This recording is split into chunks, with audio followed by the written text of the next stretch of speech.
नमस्कार, सुबह के 9 बज गए हैं। वक्त हो चला है 9 की 9 खबर का। मैं हूं शुभी मिश्रा आपके साथ। बुलेटिन की शुरुआत करेंगे, लेकिन उससे पहले बिहार की उन 4 बड़ी खबरों पर नजर डालते हैं जिस पर आज दिन भर हमारी नजर रहेगी।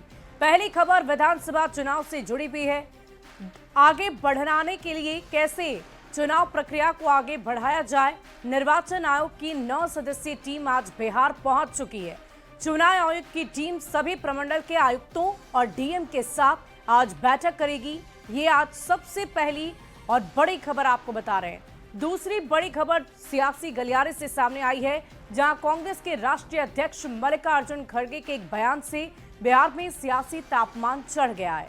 खड़गे ने बिहार जैसे राज्यों को छोटा मोटा राज्य कह दिया है, जिस पर एनडीए के नेताओं ने जोरदार पलटवार किया है।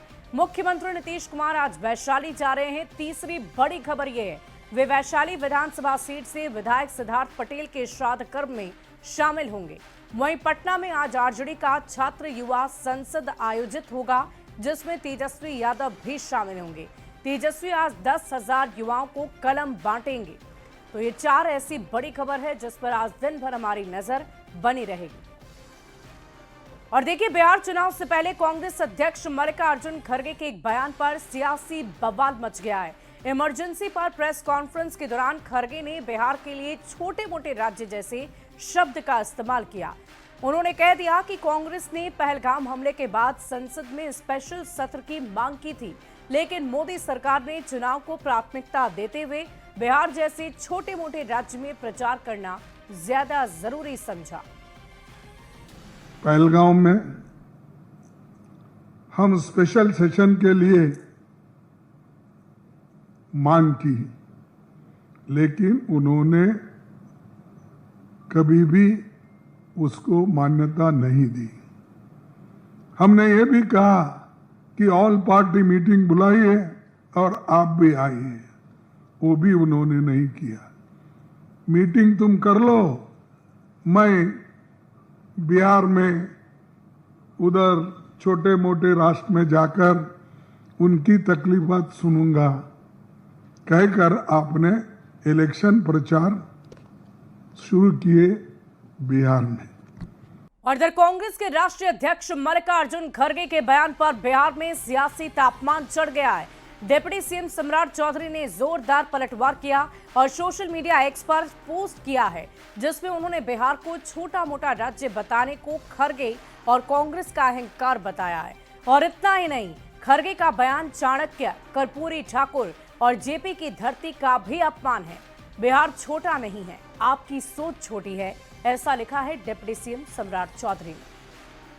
तो हम आपको बता दें कि मल्लिकार्जुन खड़गे के इस बयान को लेकर बिहार के सियासी गलियारों में, खासकर एनडीए घटक दल में हलचल बढ़ गई है, सियासी तापमान बढ़ गया है। हर किसी की तरफ से उनके इस बयान को लेकर प्रतिक्रिया दी जा रही है। दरअसल खड़गे ने यह कहा कि प्रधानमंत्री नरेंद्र मोदी के लिए किसी भी और काम से ज्यादा जरूरी इस वक्त बिहार में चुनाव प्रचार प्रसार करना है, जो कि एक छोटा मोटा राज्य है। और उनके इसी बयान को लेकर जो अभी भी आपने सुना, उस पर लगातार अलग अलग सियासी दलों की तरफ से, अलग अलग सियासी नेताओं की तरफ से प्रतिक्रियाएं दी जा रही है, जिसमें डिप्टी सीएम सम्राट चौधरी ने जोरदार पलटवार करते हुए ये कह दिया है कि बिहार राज्य छोटा नहीं, बल्कि आपकी सोच छोटी है। तो एक बार फिर से हम आपको कांग्रेस की तरफ से मल्लिकार्जुन खड़गे की तरफ से दिए गए उस बयान को सुनवा देते हैं। पहलगाम में हम स्पेशल सेशन के लिए मांग की, लेकिन उन्होंने कभी भी उसको मान्यता नहीं दी। हमने ये भी कहा कि ऑल पार्टी मीटिंग बुलाई है और आप भी आइए, वो भी उन्होंने नहीं किया। मीटिंग तुम कर लो, मैं बिहार में उधर छोटे मोटे राष्ट्र में जाकर उनकी तकलीफात सुनूंगा, कहकर आपने इलेक्शन प्रचार शुरू किए बिहार में। तो मल्लिकार्जुन खड़गे के उस बयान को आपने दोबारा सुना और देखिए, इसी बयान पर केंद्रीय मंत्री चिराग पासवान ने भी खड़गे के बयान पर पलटवार किया है। चिराग पासवान ने सोशल मीडिया एक्स पर पोस्ट में लिखा है कि कांग्रेस के राष्ट्रीय अध्यक्ष द्वारा बिहार को छोटा मोटा राज्य कहकर संबोधित करना अत्यंत दुर्भाग्यपूर्ण और अशोभनीय है। ये केवल बिहार नहीं बल्कि इसकी गौरवशाली परंपरा, संस्कृति और जनमानस का अपमान है। बिहार वो धरती है जहां से चाणक्य जैसे महानीतिज्ञ ने संपूर्ण भारत को राष्ट्र नीति का मार्ग दिखाया। यही वो भूमि है जिसने लोकनायक जयप्रकाश नारायण जैसे लोकतंत्र सेनानी को जन्म दिया, जिन्होंने आपातकाल के विरुद्ध निर्णायक संघर्ष किया। श्रद्धेय कर्पूरी ठाकुर जैसे जन नेता ने सामाजिक न्याय की मजबूत नींव रखी। बिहार को लोकतंत्र की जननी कहा जाता है। ये वही राज्य है जहां से सबसे अधिक संख्या में आईएएस और आईपीएस अधिकारी देश की सेवा के लिए निकलते हैं। बिहार केवल भौगोलिक राज्य नहीं, यहाँ विचार, मूल्य और आत्मबल की ये भूमि है जिसे युगों युगों से पारंपरिक भूमि के तौर पर भी देखा जा रहा है।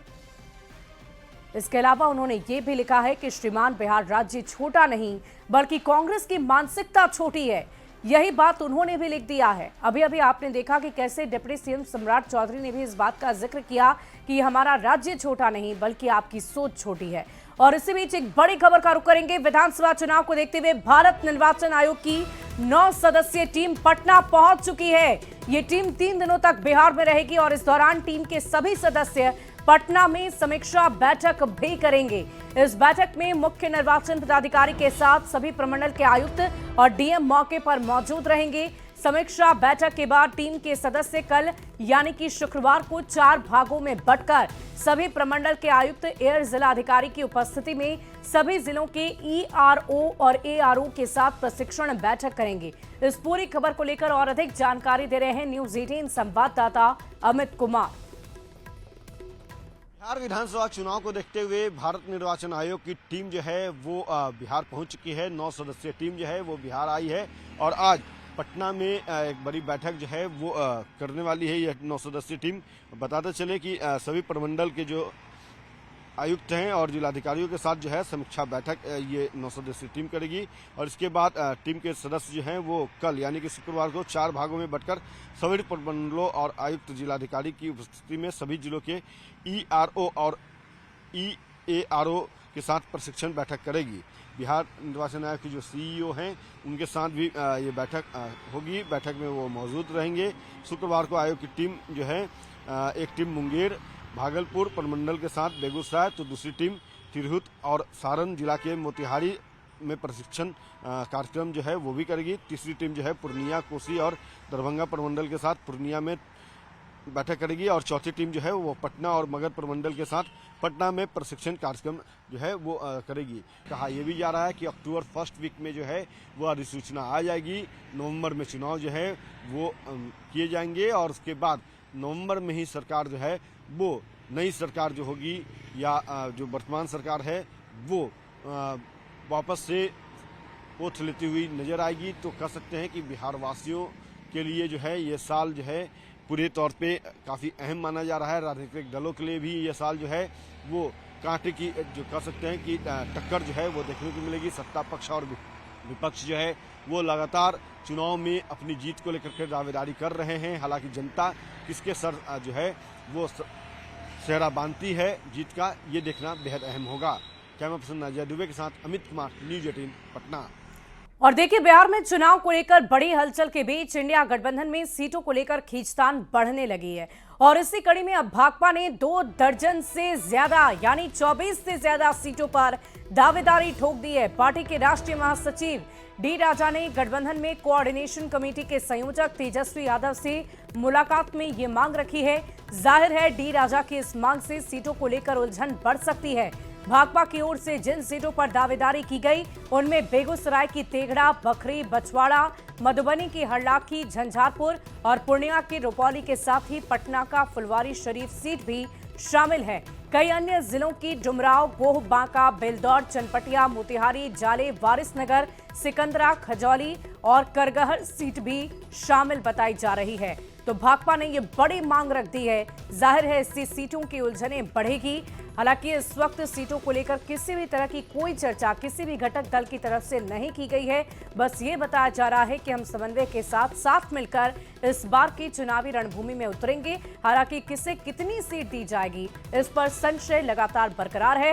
हर राजनीतिक दल की तरफ से अपनी अपनी डिमांड रखी जा रही है और इसी बीच भाकपा की तरफ से ये बड़ी मांग रखी गई है कि 24 सीटों पर उन्होंने अपनी दावेदारी पेश की है। इंडिया गठबंधन में सीटों पर खींचतान बरकरार है। और इसी बीच मुजफ्फरपुर से एक बड़ी खबर का रुख कर लेते हैं। पुलिस और अपराधियों में मुठभेड़ हुई है। लूटकांड के आरोपियों के साथ मुठभेड़ हुई। पारू थाना इलाके में मुठभेड़ की खबर है। पुलिस ने आत्मरक्षा में गोलियां चलाई है। दोनों आरोपी के पैर में गोली लग गई।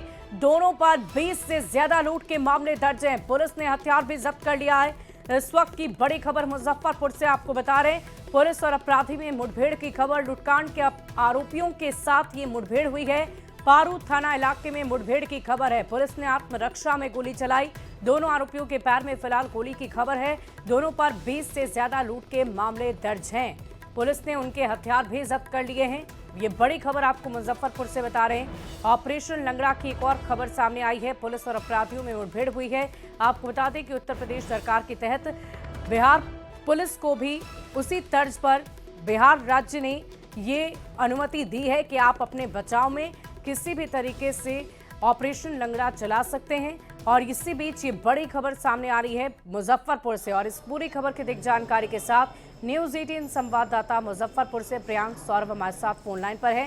प्रियांक, क्या कुछ जानकारी है? कैसे इस पूरी वारदात को अंजाम दिया गया? कैसे पुलिस और अपराधियों के बीच में मुठभेड़ हुई और क्या लूटपाट की गई थी? जी, बीते कुछ दिनों से मुजफ्फरपुर में जो है लगातार लूट की घटना को अंजाम दिया जा रहा था। अगर 2 दिन पहले की भी बात करें तो पारू, जैतपुर और सरैया अनुमंडल के कई थाना क्षेत्र में लगातार सीएसपी को निशाना बनाया जा रहा था। तो ऐसे में पुलिस ने बड़ी कार्रवाई की है। सूरज सहनी और नीरज ठाकुर, जो कि एक कुख्यात अपराधी है जिनका नाम लगातार इन लूट कांड में सामने आ रहा था, तो ऐसे में उन दोनों को गिरफ्तार किया गया था। और गिरफ्तार कर जब पुलिस लेकर जा रही थी तो पारू थाना क्षेत्र में ही एक चौर के नजदीक दोनों टॉयलेट का बहाना करके उतरते हैं और फिर भागने की कोशिश करते हैं। इसी दौरान जो है वो पुलिस पर फायरिंग भी करते हैं और जिसके बाद जो है पुलिस ने जवाबी कार्रवाई करते हुए दोनों के पैर में गोली मारी है। फिलहाल दोनों को SKMCH में ले जाया गया है। पुलिस अभिरक्षा में दोनों का इलाज चल रहा है। जी चलिए, बहुत बहुत शुक्रिया प्रियांक हमारे साथ जुड़ने के लिए, तमाम जानकारी के लिए।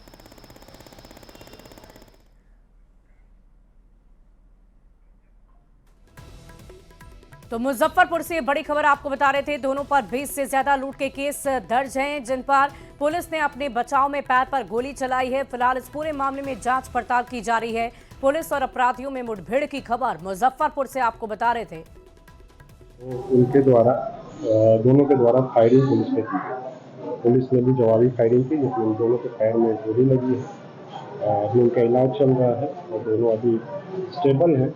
उनके ऊपर भी हम लोग वो भी केस करेंगे और बाकी जो अन्य कांड है उसमें कुछ जो भी और अन्य लोग हैं उनकी गिरफ्तारी के लिए हम लोग छापेमारी करेंगे। और अगली खबर आपको बगहा से बताएंगे, जहां नेपाल के तराई इलाकों में हो रही बारिश के बाद गंडक नदी का जलस्तर अब धीरे धीरे बढ़ने लगा है। गंडक नदी के जलस्तर में वृद्धि के बाद वाल्मीकि नगर गंडक बराज पर सतर्कता बढ़ा दी गई है। गंडक बराज के सभी 36 फाटकों को पूरी तरह दुरुस्त कर लिया गया है। गंडक बराज से और अधिक जानकारी दे रहे हैं न्यूज़ 18 संवाददाता मुन्ना राज। तराई इलाकों में शुरू हुई बारिश के बाद धीरे धीरे गंडक नदी का जलस्तर बढ़ने लगा है और वाल्मीकि नगर गंडक बराज पर मानसून के बाद की हम पहली तस्वीरें दिखाने की कोशिश कर रहे हैं कि जो गंडक नदी बिल्कुल शांत हो चुकी थी और नीचे तलहन में चली गई थी, उसका जलस्तर अब धीरे धीरे बढ़ना शुरू हो गया है। और नेपाल के तराई इलाकों में जैसे जैसे बारिश हो रही है वैसे वैसे गंडक नदी का जलस्तर बढ़ रहा है। और वाल्मीकि नगर गंडक बराज की बात करें तो फिलहाल 50,000 क्यूसेक पानी का डिस्चार्ज हो रहा है, तो जिससे बाढ़ का खतरा तो नहीं है, लेकिन धीरे धीरे जिस तरह से गंडक नदी के जलस्तर में वृद्धि शुरू हुई है तो निश्चित तौर पर यह जलस्तर बढ़ेगा और बढ़ते बढ़ते जो बाढ़ प्रभावित इलाके हैं उसके लिए एक तबाही की आहट लेकर गंडक बराज से आगे बढ़ेगी। तो फिलहाल वाल्मीकि नगर गंडक बराज के सभी फाटकों की संचालन की व्यवस्था कर ली गई है और एस्काडा सिस्टम से फिलहाल गंडक बराज के फाटकों का संचालन किया जा रहा है और मैनुअल फाटकों के संचालन की भी व्यवस्था जल संसाधन विभाग की टीम ने कर लिए। हालांकि जिला प्रशासन की टीम डीएम धर्मेंद्र कुमार के नेतृत्व में लगातार तटबंधों और बांधों का निरीक्षण करने के बाद बैठकों का दौर भी चल रहा है। तो निश्चित तौर पर वाल्मीकि नगर गंडक बराज पर मानसून के बाद की हम आपकी पहली तस्वीरें दिखाने की कोशिश कर रहे हैं कि जिस तरह से गंडक नदी जो बिल्कुल समतल हो चुकी थी और शांत हो गई थी, वो धीरे धीरे अब उफना रही है। और यह जलस्तर निश्चित तौर पर नेपाल के तराई इलाकों में जैसे जैसे बारिश शुरू होगा वैसे वैसे यह जलस्तर बढ़ेगा, जिसको लेकर जिला प्रशासन के साथ ही जल संसाधन विभाग की पूरी टीम अलर्ट मोड पर है। तो कुल मिलाकर कहें तो नेपाल के पहाड़ों में जिस तरह से बारिश शुरू हुई है, उसके बाद गंडक नदी का जलस्तर धीरे धीरे बढ़ रहा है, जिसको लेकर जिला प्रशासन और जल संसाधन की विभाग की टीम पूरी तरह अलर्ट मोड पर है। मुन्ना राज, न्यूज 18, वाल्मीकि नगर गंडक बराज। और बिहार में मौसम का मिजाज बदला हुआ दिख रहा है। कई जिलों में बूंदाबांदी हुई तो कुछ हिस्से में गरज के साथ बारिश होने के अनुमान है। मौसम विभाग के अनुसार अगले 1 से 2 दिन में बिहार में अच्छी बारिश होने की संभावना है। और अधिक जानकारी दे रहे हैं मौसम के मिजाज को लेकर न्यूज 18 संवाददाता अमित कुमार।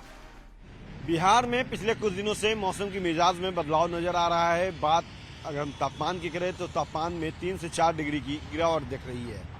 अगर हम आज की बात करें तो आज बिहार में अत्यधिक जो जिले हैं वहाँ पे मौसम जो है वो खुशनुमा बना रहेगा। 50 से 60 किलोमीटर प्रति घंटे की रफ्तार से हवा चलेगी और मौसम विभाग के जो जानकार हैं वो बता रहे हैं कि कहीं धूप और कहीं छां जो है वो देखने को मिलेगी। बूंदाबांदी भी जो है वो देखने को मिलेगी। और पिछले 4 दिनों की बात करें तो 4 दिनों के दौरान बिहार के अत्यधिक हिस्सों में राजधानी पटना से लेकर के अगर हम बात करें बगहा, बेतिया, मोतिहारी, मुजफ्फरपुर, पूर्णिया, किशनगंज, गया, जहानाबाद, नालंदा, नवादा, औरंगाबाद, लगभग जो ज़िले हैं बिहार के वहाँ पे बूंदाबांदी जो है वो देखने को मिली है। और बारिश की बात करें तो कई ऐसे ज़िले रहे जहाँ पे मध्यम गति की जो है वर्षा रिकॉर्ड की गई है। और अगले कुछ दिनों तक ऐसा ही मौसम जो है खुशनुमा मौसम बिहार में देखने को मिलेगा। मौसम विभाग के जो जानकार हैं वो बता रहे हैं कि जो पश्चिमी विक्षोभ है उसका दबाव होने के कारण जो है वो मौसम के करवट जो है वो देखने को मिल रही है। तो अगले कुछ दिनों तक ऐसे ही मौसम जो है वो बना रहेगा। हालांकि धूप जब निकलेगी तो धूप की जो तलखी है वो भी काफ़ी तेज होगी। कैमरा पर्सन नजर दुबे के साथ अमित कुमार, न्यूज 18 पटना। बढ़ते आगे, हिमाचल प्रदेश में मानसून ने कहर बरपाना शुरू कर दिया है। साल 2023 की तरह इस बार भी आसमानी टेरर का एपी सेंटर कुल्लू है, जिसने 2 साल पुराने जख्म को ताजा कर दिया है। लगातार हो रही बारिश की वजह से कुल्लू में हाहाकार मच गया है। 3 जगहों पर बादल फाड़ तबाही हुई है। बंजार और सैंज में 3 जगह पर बादल फटे। सैंज घाटी के जीवा नाले में आए सैलाबन ने बेहाली गांव को भारी नुकसान पहुंचाया। 6 मकान यहां पूरी तरह से बह गए हैं। 3 लोग अभी लापता बताए जा रहे हैं, जिनकी तलाश अभी भी जारी है। सैंज घाटी के सियुंड और सैंज में भी भारी नुकसान हुआ है। तस्वीरें हम आपको दिखा रहे हैं। आपको ये नजर आ रहा होगा कि पानी का प्रवाह कितना तेज है। बादल फटने से क्या मंजर होता है, इसकी जानकारी आपको है ही। और ये तस्वीरें आपको ये बता रही है, दिखा रही है कि कैसे प्रकृति का कहर बरपा है और इसकी वजह से चारों तरफ आफत वाली स्थिति बनी हुई है। कुल्लू के बंजार में 1 नहीं 2 नहीं बल्कि 3 जगहों पर बादल फटा है।